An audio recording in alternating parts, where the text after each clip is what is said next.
자, 이 시간 하나님께서 주신 말씀 우리 함께 보도록 하겠습니다.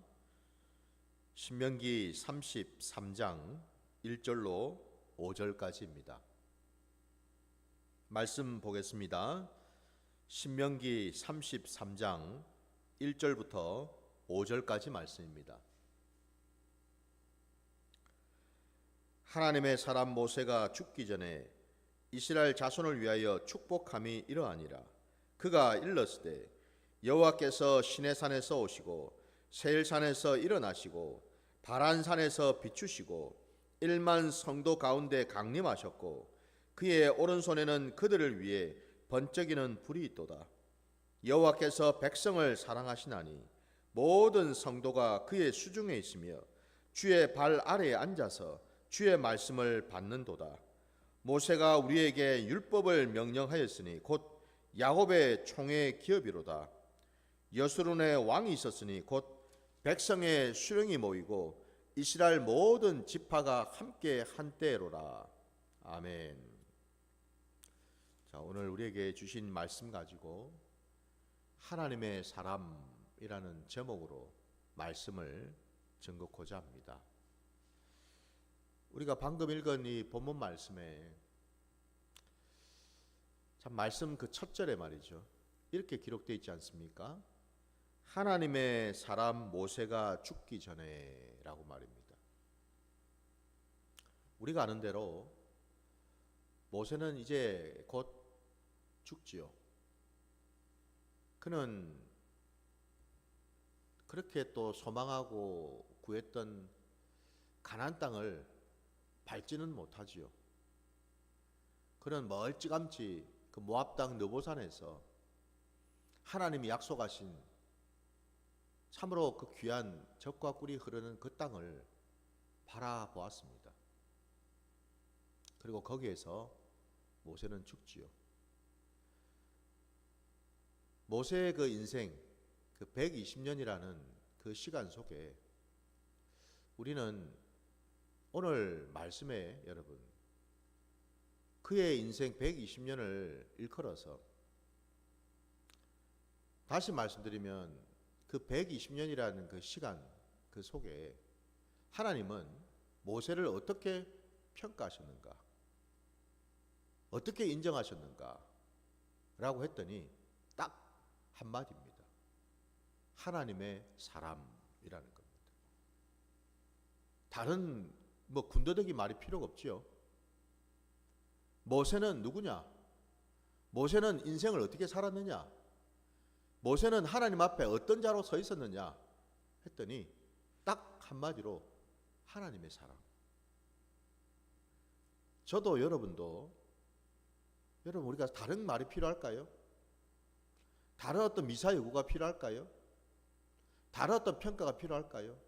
저는 이 모세에게 주신 이 말씀처럼요. 하나님의 사람이라는 이 평가만, 이 말씀만 듣는다면 소원이 없겠습니다. 여러분 어떠십니까? 이런 일도 했고 저런 것도 했고 이런 것들을 여러분 듣고 싶으십니까? 아니요, 여러분.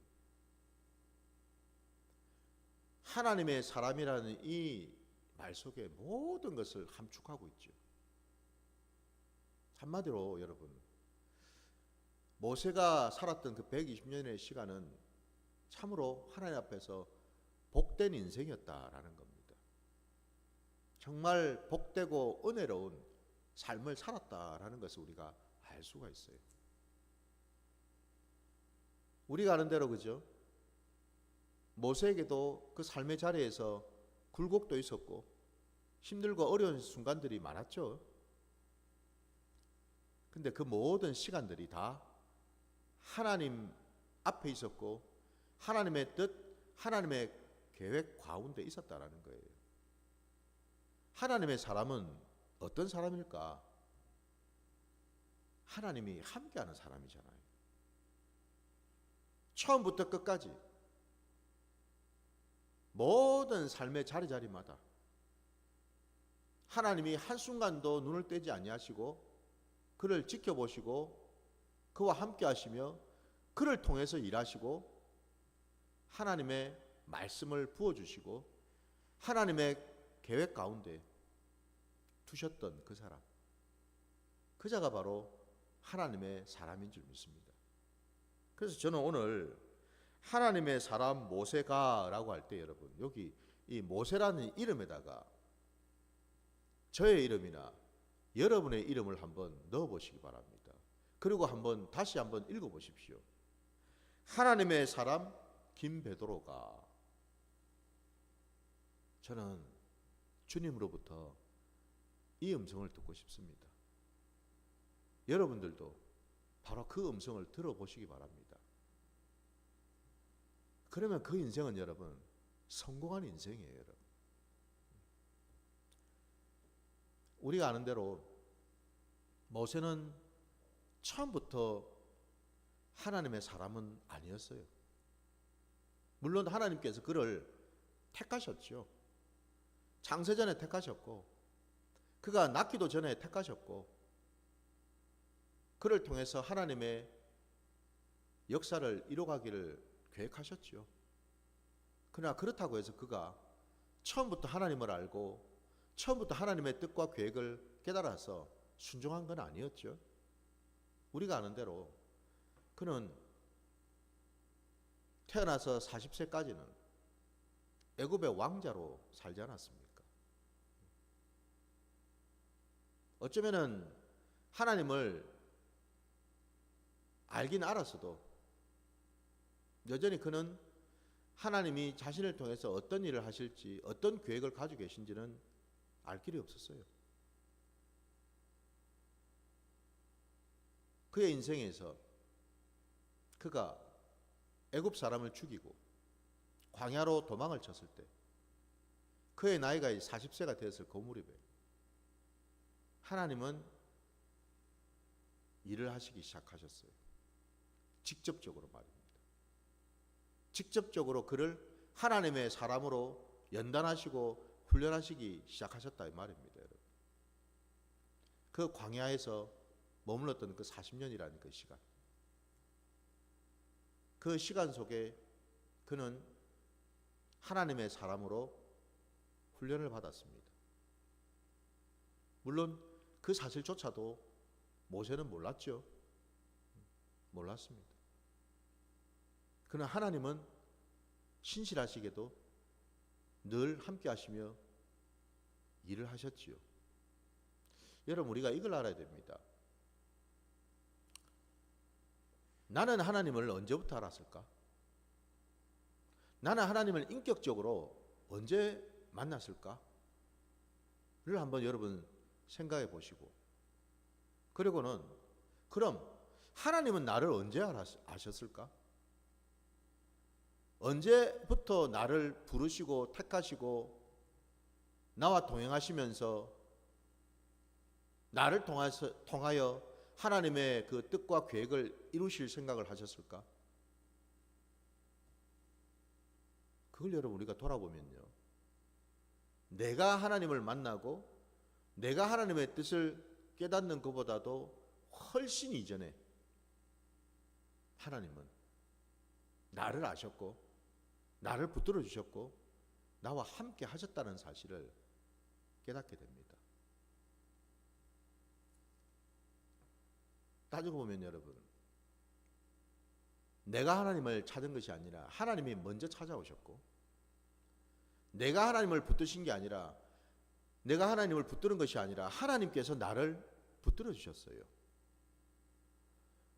내가 하나님을 사랑한 것보다도 하나님이 나를 귀히 여기시고 먼저 사랑해 주셨습니다. 이게 우리 신앙이라는 거예요. 하나님의 손길이, 하나님의 눈동자가, 하나님의 마음이 먼저 시작되었다라는 거예요. 여러분, 이 사실을 우리가 잊어서는 안 되는 줄 믿습니다. 하나님의 사람은 여러분 그것을 깨닫는 자입니다. 모세가 광야 그 40년의 시간을 통과하고 때가 차서 하나님께서 마침내 그 앞에 나타나시고 그에게 하나님의 계획과 뜻을 말씀하셨지요.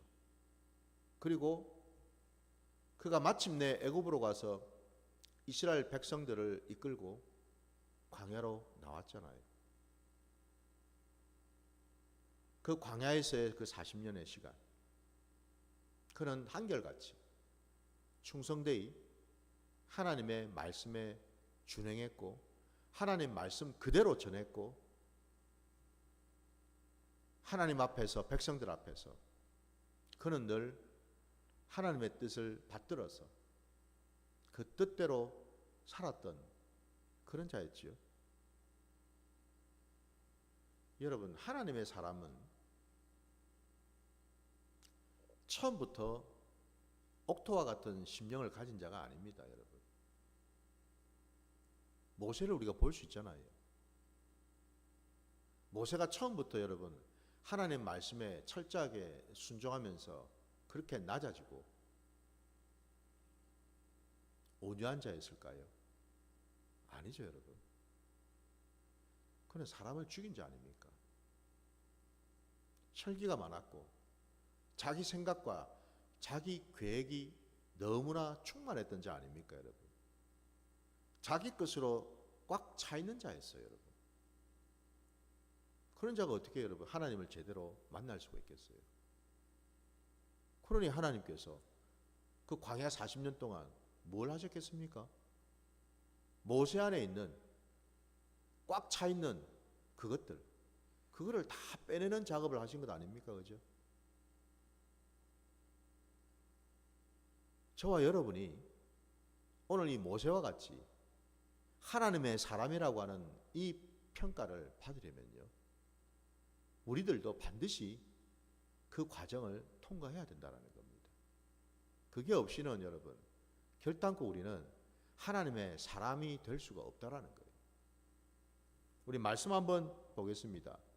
민수기 여러분 가셔서 민수기 12장으로 한번 가보겠습니다. 민수기 12장입니다.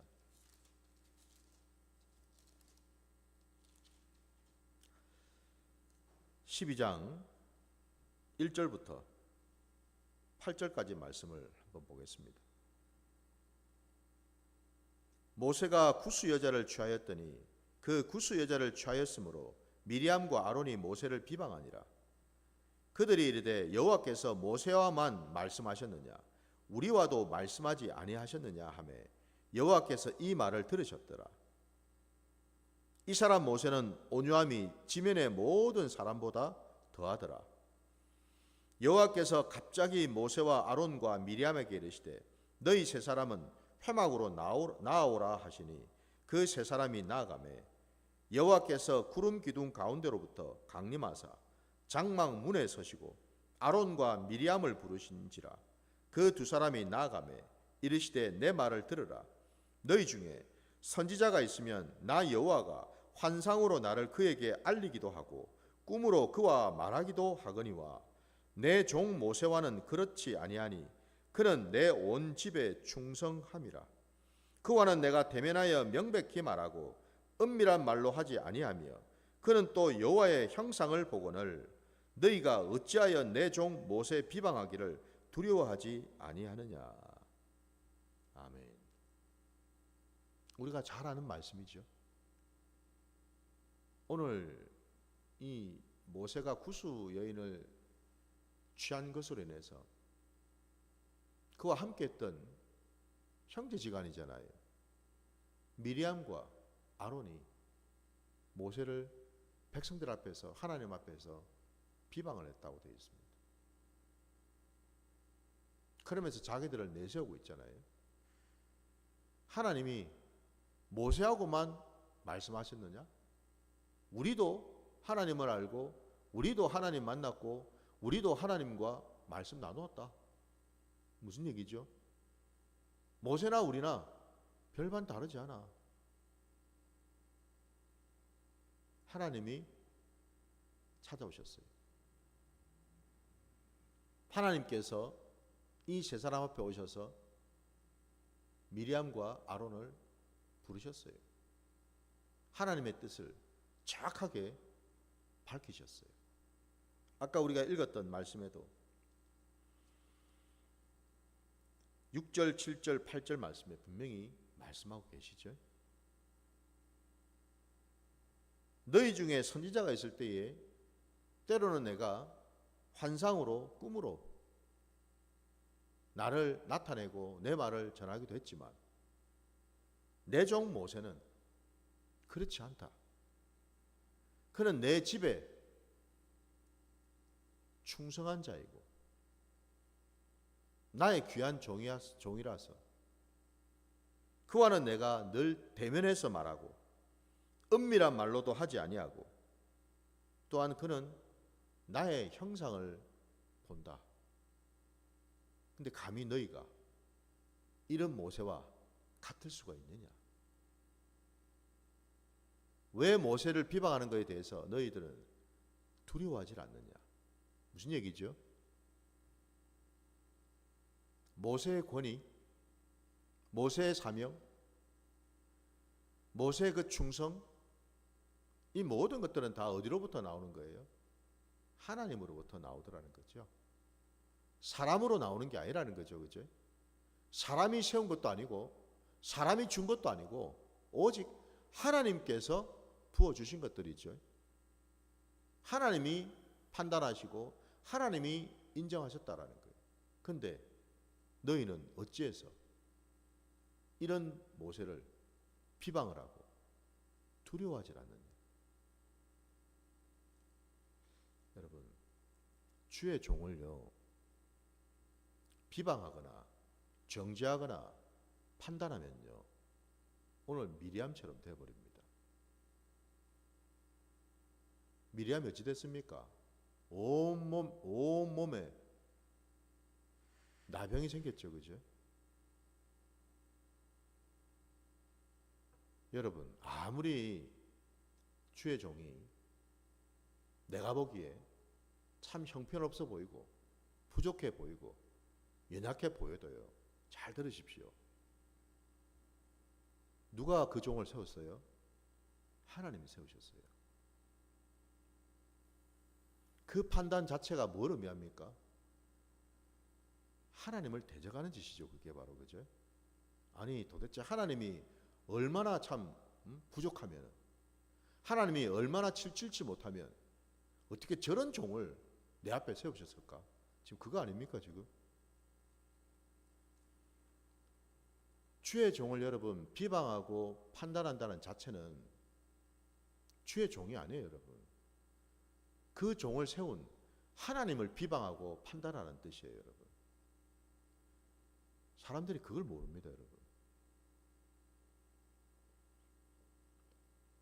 문둥병이 걸리지 않도록 여러분 조심해야 돼요. 주의 종이 참 바보스럽든 부족하든 형편없든 간에 그건 하나님이 하실 일이에요. 하나님께서 죽이든지 살리든지 구워 삶으시든지 그건 하나님이 하실 일이라고요. 절대로 여러분 주의 종에 대해서는 일체 판단하지 마시기 바랍니다. 중보하십시오. 하나님께서는 모세가 구수 여인을 취한 것조차도 그건 하나님이 판단하실 영역이지 사람이 판단할 영역이 아니라고 분명히 말씀하고 계셔요. 여러분, 오늘 우리 신앙의 자리에 그거를 지금 깨닫게 해주시려고 지금 이 민수기 말씀을 우리에게 보여주시는 겁니다. 물론 모세가 구수 여인을 취한 것은 또 다른 어떤 신앙적 의미가 있지요. 그거는 차치하고라도 어쨌든 여러분, 하나님은 모세를 오늘 민수기 12장 말씀에도 그를 이 지면에 이 세상 가운데서도 가장 온유한 자라고 지금 평가하고 계시지 않습니까? 여러분, 그가 처음부터 온유한 자였던가요? 아니죠. 그는 혈기가 많은 자였잖아요. 자기 주장이 강한 자 아니었습니까? 여러분, 자기 계획과 자기 뜻이 너무나 확고한 자 아니었습니까? 여러분, 하나님이 만지셨고 하나님께서 다루셨다라는 거예요. 그랬더니 하나님 앞에서, 사람 앞에서 그는 온유한 자가 되었더라. 다른 버전에 보니까 이 온유라는 이 표현을 겸손한 자라고 기록하고 있더라고요. 부디 여러분, 하나님의 사람에 가지고 있는 가장 중요한 특징 중에 하나가 뭐냐? 겸손입니다. 온유함이에요, 여러분. 혈기를 부리고 교만을 부리고 여러분, 시기 질투를 하고 자기를 주장하고 자기를 드러내고 자기를 내세우는 그 사람은 여러분 하나님의 사람이 아니라는 거예요. 부디 이 사실을 우리가 깨달아서 하나님의 사람으로 거듭날 수 있기를 주의 이름으로 축원합니다. 모세는 여러분 아까 하나님 말씀처럼 하나님의 집에, 내 온 집에 충성했던 종이라고 말씀하시죠. 여러분 이 신약시대에 이 땅에 여러분 누가 오셨나요? 주님이 오셨지요. 주님은 누구로 오셨습니까? 종으로 오셨나요? 물론 종의 모습으로 오셨지요. 그러나 그분의 본래 정체성은 뭐죠? 그분은 하나님이시죠. 하나님과 본질상 동등하신 분 아닙니까? 그죠? 그 본체가 바로 하나님이시잖아요. 그분은 하나님의 아들 되시는 분 아닙니까? 그죠? 종과 아들은 여러분 같을 수가 없죠. 우리 히브리서 여러분 3장으로 한번 또 가보겠습니다. 히브리서 3장입니다.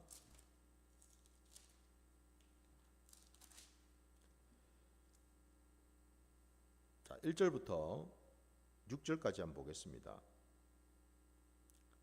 그러므로 함께 하늘의 부르심을 받은 거룩한 형제들아, 우리가 믿는 도리의 사도이시며 대제사장이신 예수를 깊이 생각하라.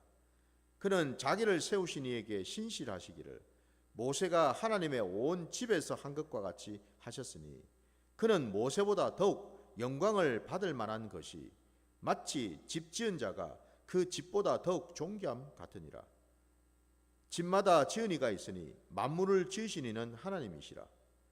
또한 모세는 장래에 말할 것을 증언하기 위하여 하나님의 온 집에서 종으로서 신실하였고, 그리스도는 하나님의 집을 맡은 아들로서 그와 같이 하셨으니, 우리가 소망의 확신과 자랑을 끝까지 굳게 잡고 있으면 우리는 그의 집이라. 아멘. 분명히 지금 이 히브리서 3장에는요 모세를 일컬어서 하나님 집의 신실한 종이라고 기록하고 있고, 이 땅에 오신 예수 그리스도는 하나님의 그 온 집을 맡은 아들이라고 기록하고 있습니다. 종과 아들은 그 신분 자체가 다르죠. 다릅니다. 이 땅에 오신 우리 예수님은 모세와 달리 하나님이시고 하나님의 아들 되신 분으로 오셨어요. 다시 말씀드리면 모세는 광야에서 하나님의 말씀을 듣고 받아서 그대로 백성들에게 전했지요. 모세는 하나님의 귀한 종으로서 말씀을 받았어요. 들었어요. 그리고 전했어요. 우리 주님도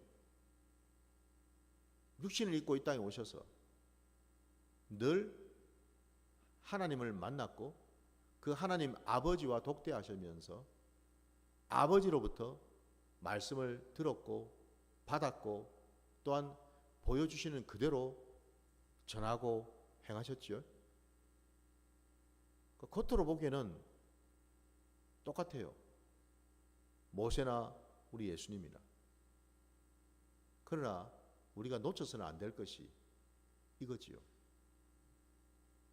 모세는 하나님의 말씀을 전하는 청지기의 역할을 감당하지만 사실 우리 예수님은 본체가 하나님이시기 때문에 그분이 곧 누구예요? 바로 말씀이죠.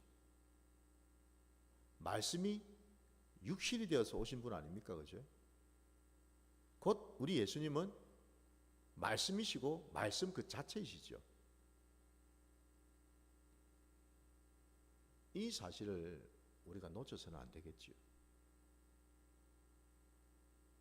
우리 주님은 하나님의 아들로 오셨어요. 아까 우리 히브리서 3장 6절 말씀에 그리스도는 하나님의 집을 맡은 아들로서 그와 같이 하셨으니 우리가 소망의 확신과 자랑을 끝까지 굳게 잡고 있으면 우리는 그의 집이라 말씀합니다. 우리 주님께서 이 땅에 오셔서 하나님의 나라를 선포하셨습니다. 천국을 선포하셨습니다. 하나님의 집을 선포하셨어요.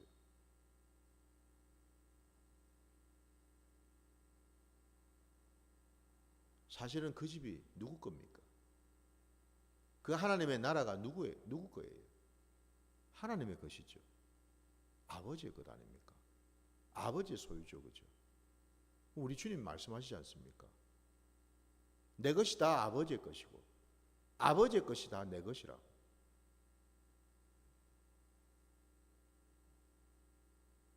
종은 주인의 뜻에 철저하게 순종하고 따를 때에 충성된 종이라는 칭찬을 받습니다.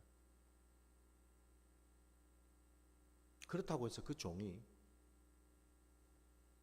아버지의 그 주인의 상속자가 될 수는 없습니다. 아버지의 그 기업을 물려받을 수는 없다고요. 충성된 종으로서 주인으로부터 상급과 싹은 받을 수 있겠죠. 그죠? 보상은 받을 수 있어요. 그러나 그 집의 아들하고는 처지가 같을 수가 없죠. 그죠? 왜냐하면 그 집의 아들은 아버지의 것이 다 아들의 것 아닙니까, 여러분? 그거는 여러분 무슨 싹을 받는 게 아니죠. 그죠? 왜? 아니, 아버지의 상속자가 아들인데 뭔 싹을 받아요, 싹을. 무슨 얘기죠? 아버지와 아들은 하나이지 않습니까? 아들은요, 그래서 아버지를 더 알 수가 있어요. 더 깨달을 수가 있어요. 여러분 한번 생각해 보십시오. 아버지가 아들을 제껴두고 종한테다가 미주알 고주알 자신의 그 모든 것을 다 가르쳐주고 알려주고 이래 하겠습니까? 아버지가 여러분 유일하게 아버지의 그 속마음, 아버지의 그 뜻, 아버지의 계획을 남김없이 알려주고 나눌 수 있는 자는 아들이죠. 그래서 아들만이 여러분 아버지를 제대로 알 수가 있어요. 주님 말씀하셨죠, 그죠? 아버지가 아니고는 아들을 아는 자가 없고 아들과 그가 택한 자 외에는 아버지를 알 자가 없다고 말씀하셨지 않습니까? 아들만이 아버지를 제대로 알 수가 있어요. 모세도 충성된 종이었으나 충성했죠. 그러나 안타깝게도 그도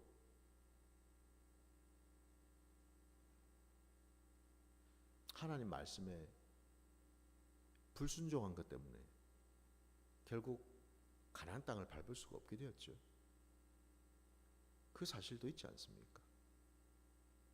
그러나 아들은요, 이 땅에 오신 우리 주님은요, 사생이든 공생이든 모든 삶의 자리에서 단 한 번이라도 아버지의 뜻을 어기고 자기 뜻대로, 자기 고집대로, 자기 생각대로 사신 적이 있었나요? 없지 않았습니까? 그죠? 왜 그랬을까요? 우리 주님은 아들이기 때문에 그렇습니다. 아들은 아버지를 알기 때문에 그렇습니다. 아버지를 아는 아들만이 여러분, 아버지의 뜻을 쫓아서 참 종이 될 수가 있습니다. 이해가 되십니까, 여러분? 처음부터 종이 아니고 여러분, 아들이라는 그 정체성을 가질 때에 아버지의 뜻을 쫓아서요, 종도 될 수 있고요, 이런저런 일들도 감당할 수 있고요, 할 수가 있다고요. 왜? 아버지와 아들은 하나이기 때문에. 바로 이 자리로 우리가 나가야 될 줄 믿습니다. 바로 그 아들이 하나님의 사람이겠죠. 하나님의 사람은 오늘 이 히브리서 말씀처럼요, 예수를 따르는 자입니다. 하나님의 사람은 이 땅에서 늘 예수를 따르며 예수를 닮아가는 자입니다. 예수님께서 어떻게 사셨는지, 어떤 말씀을 하셨는지, 어떻게 행동하셨는지 그 하나하나를 보고 따르고 믿는 자입니다. 그게 여러분 이 신약시대에 하나님의 사람인 줄 믿습니다. 참 아들 되시는 우리 주님, 그분은 참 종이 될 수가 있었습니다. 아들이었기 때문에 종의 삶을 온전히 살아낼 수가 있었다라는 겁니다. 그러나 아들로서의 정체성이 아니라 종으로서의 정체성을 가지고 있으면 종은 한계가 있습니다. 주인의 뜻을 쫓아서 일을 하다가도 꾀가 날 수도 있고, 또 자기 생각이나 자기 계획이 들어올 수도 있고. 왜? 분리되어 있으니까. 종과 주인은 여러분 분리되어 있거든요. 그러나 아버지와 아들은 여러분 분리될 수가 없죠. 아니, 아버지 몸에서 난 자가 아들인데 어떻게 분리가 됩니까? 늘 연합되어 있고 늘 하나일 수밖에 없죠. 이 정체성을 여러분 우리가 놓쳐서는 안 될 줄 믿습니다. 하나님의 사람은 아들의 영성으로 살아갈 때 아버지 뜻을 쫓아서 종의 자리로 갈 수 있고 종의 모습으로도 살 수 있다는 사실을 기억하셔서, 아들이라고 여러분 무조건 다 누리고 무조건 다 취하고가 아니죠. 여러분, 세상에서 들어가면 생각해 보십시오. 대기업에 그 오너가 있지 않습니까? 그 회장이 있는데 CEO가 자기 기업을 자녀한테 물려줄 때 그냥 저냥 넘기는 게 있나요? 철저하게 여러분 경영 훈련을 시키잖아요. 저 밑바닥부터 하나하나 배워서 훈련해서 제대로 된 오너가 되도록 혹독한 훈련을 시키는 걸 우리가 알지 않습니까? 그죠? 세상의 이치도 그렇는데 하나님의 나라는 더 말할 것이 없겠죠. 그죠? 아들이기 때문에 그렇습니다. 부디 저도 여러분도 아들 된 하나님의 사람이시기를 주의 이름으로 축원합니다. 자, 오늘 말씀 여기까지 드리고 주님 가르치신 기도로 예배를 마치겠습니다. 하늘에 계신 우리 아버지여, 이름이 거룩히 여김을 받으시오며 나라가 임하시오며 뜻이 하늘에서 이루어진 것 같이 땅에서도 이루어지이다. 오늘 우리에게 일용할 양식을 주시옵고 우리가 우리에게 죄 지은 자를 사하여 준 것 같이 우리 죄를 사하여 주시옵고 우리를 시험에 들게 하지 마시옵고 다만 악에서 구하시옵소서. 나라와 권세와 영광이 아버지께 영원히 있사옵나이다. 아멘.